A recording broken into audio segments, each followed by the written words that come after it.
Bentham and Utilitarianism Lecture 2. How to measure the moral value of an act.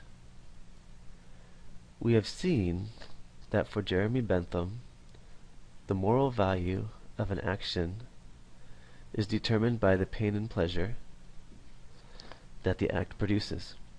In all situations, the right act is the one that, of all the actions available to us, is the one act that maximizes pleasure and minimizes pain in the world as a whole. But how do we go about measuring the potential pain and pleasure caused by a specific action so that we can know what action to choose? Bentham offers us 7 dimensions by which the quantity of pain or pleasure can be measured. He tells us to sum up these dimensions in order to choose the right act to take.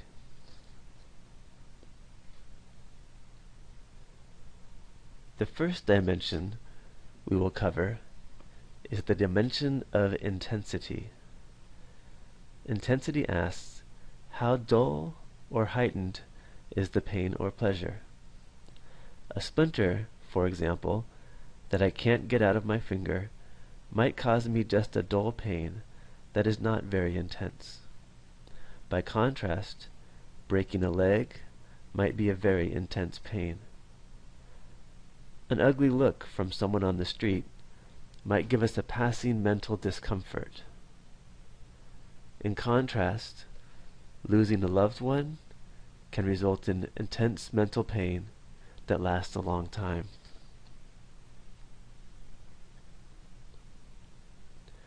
Duration. How long the pain or pleasure lasts. Losing a loved one can result in years of pain, whereas I am likely to forget the pain of the ugly look from a stranger. The one has a long duration, and the other is short. According to Bentham, we prefer that pains have short duration and that pleasures have a long duration. Probability. How likely is the pain or pleasure to occur if I do this act?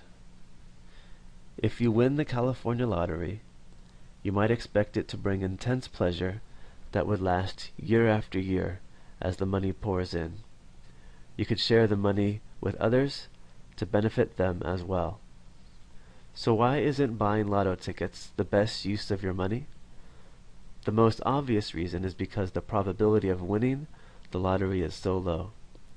So for Bentham, we must ask not just, how wonderful would it be if I could do this, but also, how likely is this to work? Curing cancer would presumably alleviate much pain and suffering in the world. On the other hand, many researchers have tried to find a cure for cancer with very incremental results.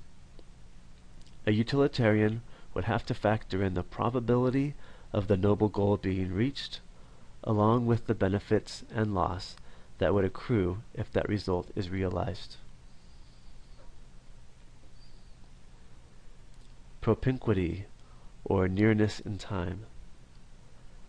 Bentham claims that pleasures that are near in time have more value for us than pleasures that we must wait for. In the same way, a pain we can put off, he believes, is less painful for us. So it is better to have happiness now than to have to wait for it.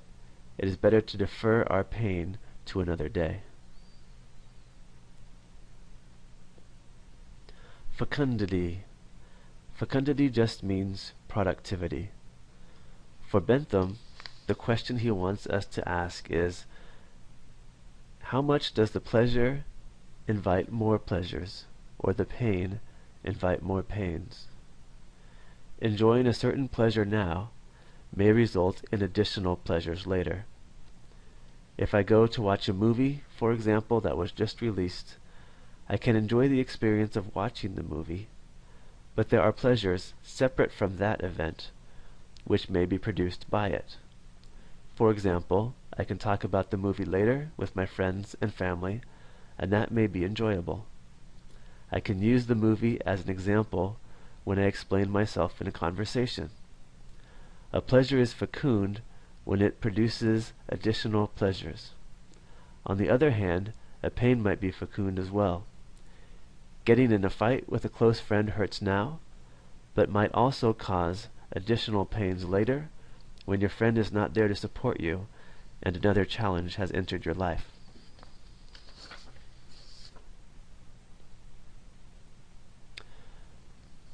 A tricky point emerges here.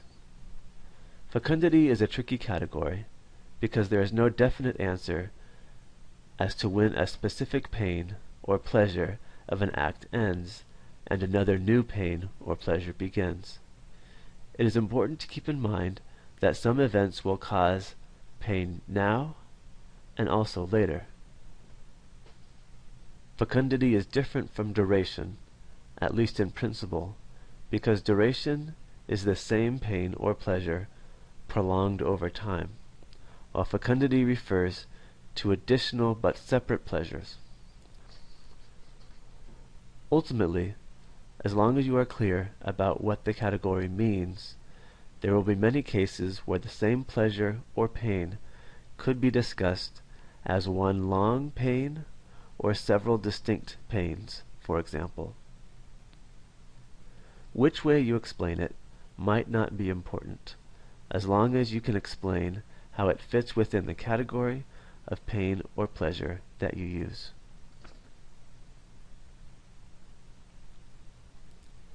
Purity. A pain or pleasure is more pure if it is not mixed with the opposite.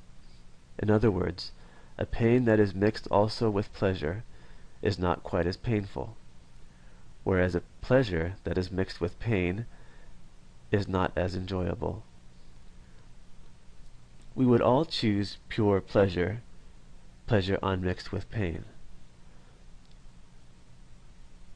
Whereas pain that is pure is harder to bear because it has no pleasure to offset it and make it bearable.